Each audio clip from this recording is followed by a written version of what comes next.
Today is the last day that we're considering the light in the darkness of a broken world. Open up to Psalm 90. It is the one psalm written by Moses in the book of Psalms. In it, Moses is honest about God's anger over sin and the wickedness of man. He's also honest about God's compassion for sinners and his unfailing love. Moses would know. Moses got to see God. Moses was given by God the first prophecies to record about the coming Savior. But God also showed Moses something else. He showed him the day that he was going to die.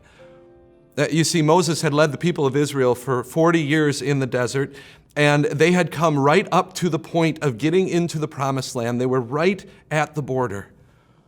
And God told Moses that he wasn't going to be the one to lead his people into the promised land.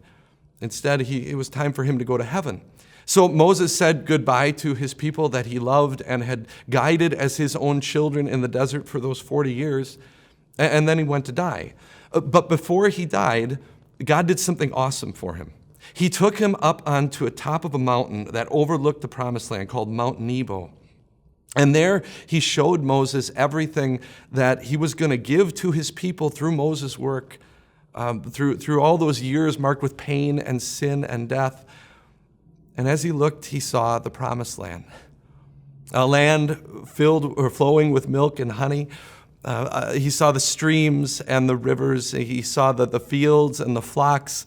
He saw the very place where God would bring the Savior of the world forth for his people, for you and for me. He saw his whole life's work was going to mean something. And as Moses closed his eyes in death, he knew that what he did in this life, it mattered. Well, sit with Moses on the top of Mount Nebo for a moment and listen to him as he prays. He says, "May your deeds be shown to your servants, your splendor to their children. May the favor of the Lord our God rest on us. Establish the work of our hands for us." Yes, establish the work of our hands. Unless Judgment Day comes first, you're going to die. So am I. The houses that we've built may come down. The bank accounts that we've filled to the top may bottom out. And you know what? That's okay, because eternity with Jesus is better than anything we have here. You know, I've had the privilege of spending a lot of time with people who knew they were dying, but who knew their Savior and knew that they were going to heaven. For as much as we talk about some of these topics now, when I'm talking to them, they don't talk much about how nice their houses are and how they love them, and they don't talk much about how their bank accounts are doing well or the great vacations that they took. No, instead they talk about the joy that they have, that they're going to be in heaven with their loved ones. See what really matters in your life. See what makes your life really matter. See your children telling their children about the love of their Savior. See the house of worship that you supported with your prayers and offerings, filled with people you've never met and will never know, but who are all there and who are all fellow saints because of the work that God has given us to do as his church, as his people. See the last day, when God will gather all his saints together into the true promised land.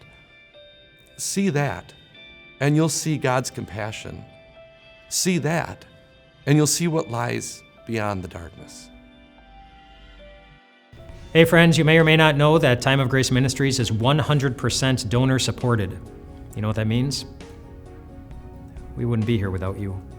It means that there are a lot of souls out there that wouldn't be hearing the Word of God from our ministry. And without you, thank you. Please continue to support the ministry. There are more souls that need the encouragement that you put us in a position to give. You can do that by clicking on the link.